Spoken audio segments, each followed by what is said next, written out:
Olá pessoal, nós estamos chegando para mais um vídeo devocional da série de vídeos Seguindo os Passos dos Heróis da Fé na Bíblia e na História da Igreja. Seguimos ainda no capítulo 11 do livro de Hebreus, na Galeria da Fé, hoje trabalhando sobre Moisés, o versículo 23 do capítulo 11. Este versículo nos propôs algumas lições que aplicamos em nossa prática diária de vida cristã, e lembrando sempre que esses não são vídeos com uma proposta de uma análise mais aprofundada, exegética que seja, e sim são os nossos apontamentos semanais dos nossos devocionais que fazemos aqui. Pensando nesse versículo 23 do capítulo 11 de Hebreus, algumas lições práticas ou algumas compreensões nós obtemos a partir dele. A primeira foi que os pais de Moisés, pela fé, se expuseram ao risco escondendo o menino Moisés por 3 meses. Olhando a atitude dos pais de Moisés, nós vamos ver que é muito tênue essa linha entre o agir pela fé e o atuar por um impulso.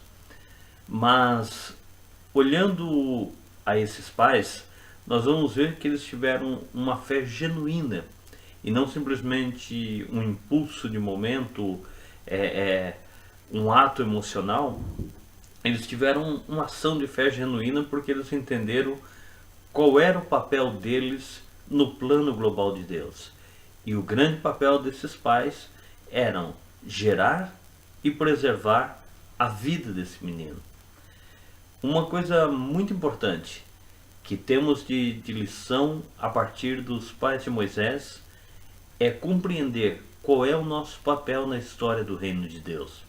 É compreender para que estamos onde estamos, por que estamos onde estamos, quais os propósitos de Deus fazer que estejamos neste lugar e neste tempo, neste momento.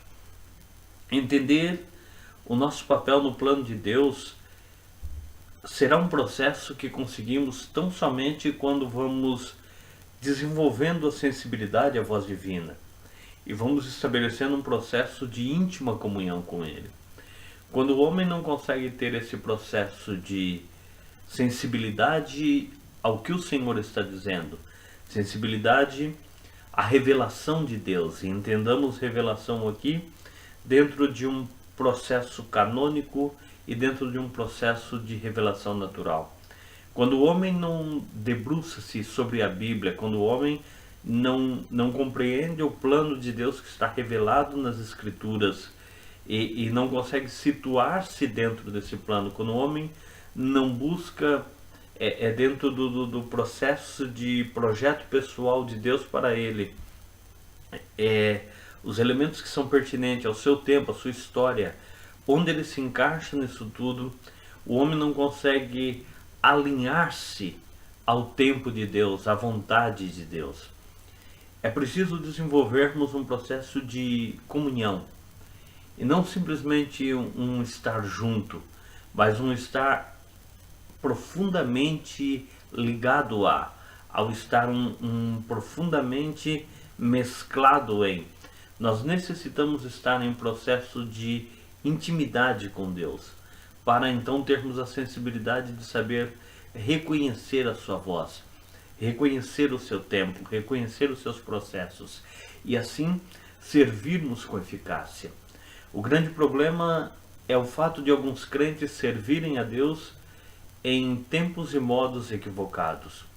Eles potencializam sua força, sua dimensão de dinamis, de autoridade, de uma maneira equivocada. E uma força, quando aplicada fora de um propósito específico, objetivo, preciso, é tão somente uma força desperdiçada. E mirando isso, nós vemos que muito do que muitos cristãos e até mesmo algumas igrejas fazem é uma grande força-tarefa que atua desfocado de um alvo preciso que Deus tem para aquele momento, para aquele local, para aquele negócio. Há que reconhecer a voz de Deus.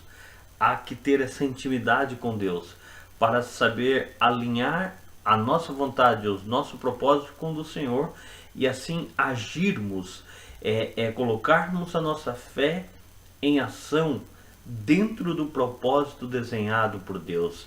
O grande fator não é que por vezes não vemos as pessoas com práticas devocionais ou com desejo de uma prática de fé, é que o estão fazendo de maneira equivocada e com propósitos equivocados, o que taxativamente resultará em resultados equivocados.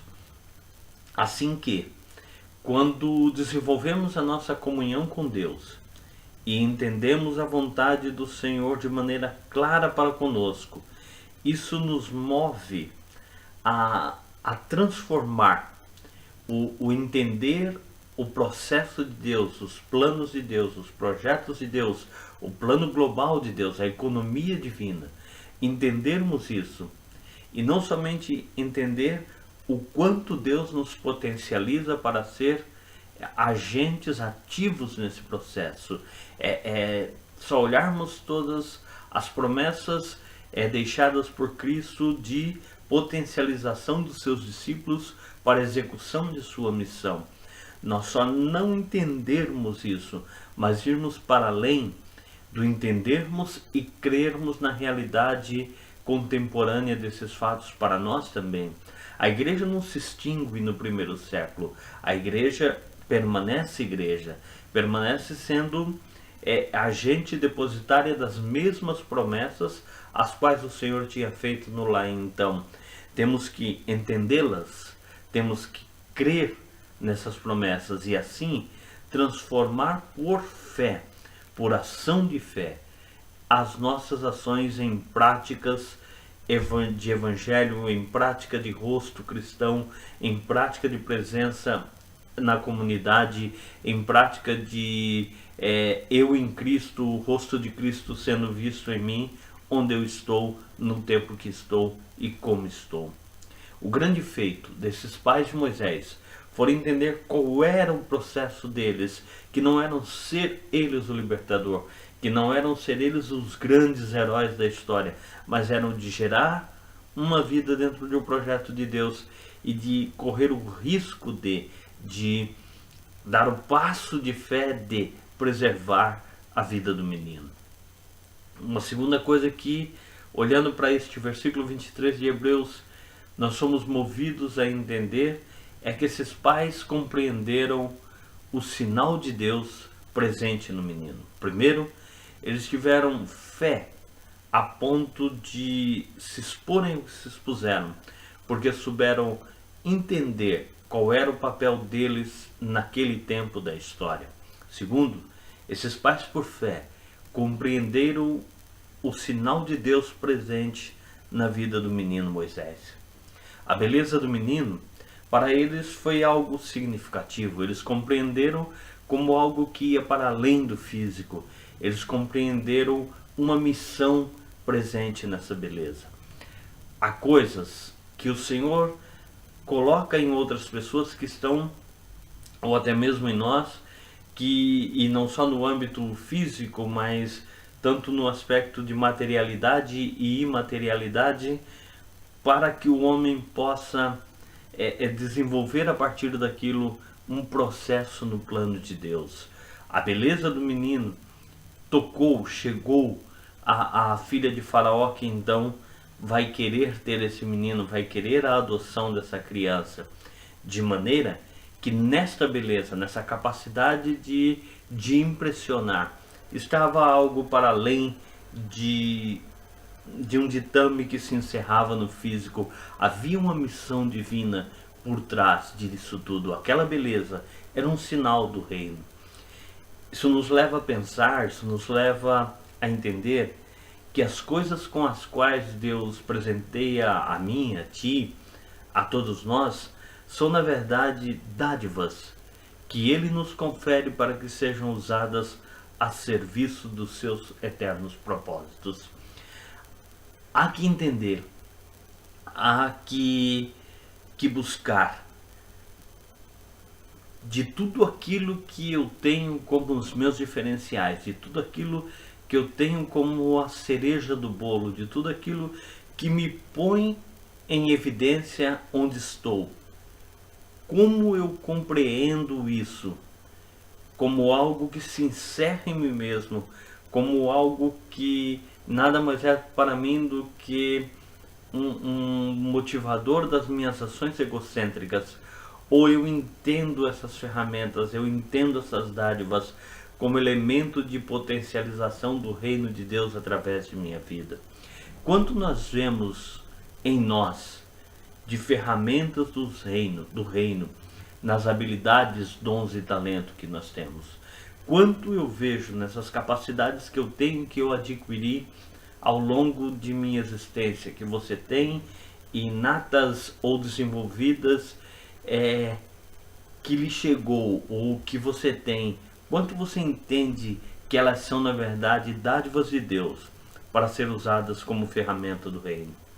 Minhas habilidades, meus dons, meus talentos devem me levar a servir e nunca a querer ser o centro. O personagem é central aqui, era um Moisés, mas na verdade todas as habilidades que chegaram a ele era para que ele se tornasse o libertador do povo por meio das ações de Deus, ou seja, o centro no qual repousaria a glória pelos feitos das habilidades de Moisés, seria o Senhor, porque elas seriam tão somente instrumentos que Deus agiria para que seu nome fosse glorificado por meio da libertação do seu povo e cumprimento de sua palavra. Quanto eu entendo que as habilidades, capacidades e talentos que eu tenho são tão somente instrumentos para que ele me use e para que ele seja glorificado, para que a glória venha dele e para que a glória volte a ele. Porque quando ela terminar em mim, quando ela fechar em mim, quando ela encontrar repouso permanente em mim, eu perdi o foco da essência para o qual eu fui criado.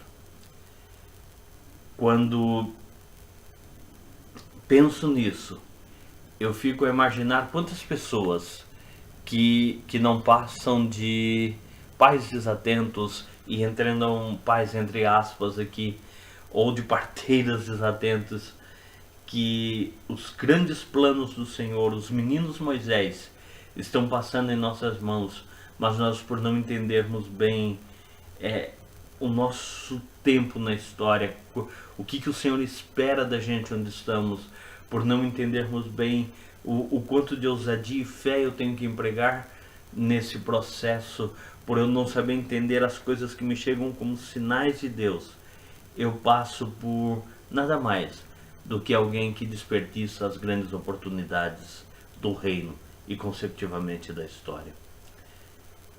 É preciso usar habilidades com muita ousadia e com muita fé. É preciso saber ler o tempo e as circunstâncias a partir da perspectiva dos olhos de Deus. Também olhamos que há uma terceira coisa que movia a fé desses pais, é que pela fé eles não temiam o inimigo. E quando aprendemos a entender o nosso papel no reino, na história, na economia global de Deus, quando aprendemos a olhar as circunstâncias a partir dos olhos de Deus, isso nos move a atuar com fé. E quando vivemos em um reino de lutas e batalhas da fé, teremos inimigos e não pequenos inimigos. Teremos sempre grandes inimigos com os quais temos que pelejar. Mas, se há algo que é profundamente antagônico, se há duas coisas que não caminham juntas, que não vão de mãos dadas, é a fé e o medo. O medo, ele é antagônico à fé. Todavia, a fé vence o medo. Porque a fé nos faz depositar a nossa confiança, não em nós mesmos, mas no Senhor. Os pais de Moisés, eles tinham a consciência do poder e da força de Faraó.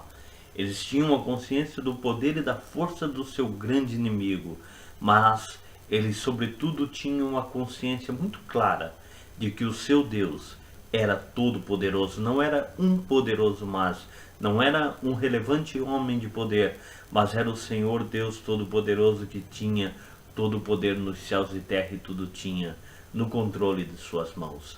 A fé que nós temos, ela não tem espaço para o temor, porque ela não é a fé em um poderoso, ela é a fé no Senhor Deus Todo-Poderoso, que nos situou no tempo e na história, que nos deu a andar por fé e não por vistas naturais, a andar vendo a partir dos seus olhos, então nos dando a coragem e a força para enfrentar os nossos inimigos, conscientes que é o Senhor Todo-Poderoso quem peleja as nossas peleias.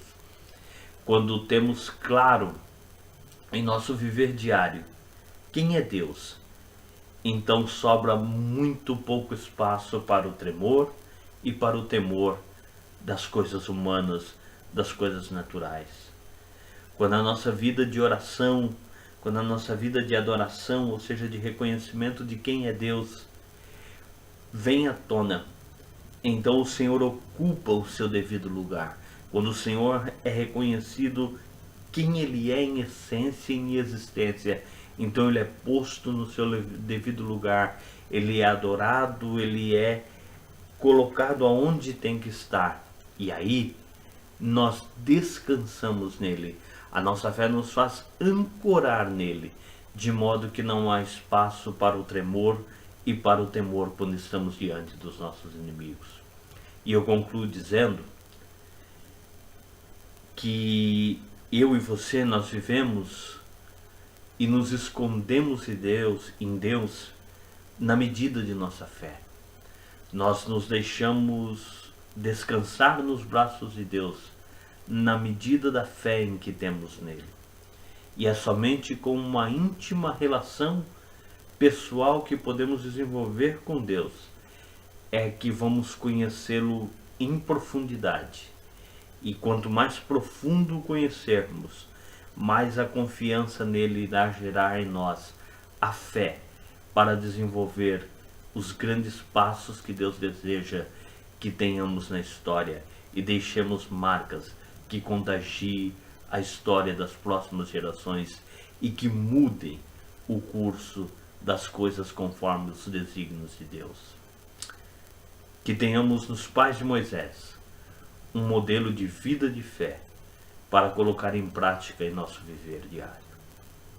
E aqui por Madrid, nós seguimos vivendo como sementes do reino de Deus.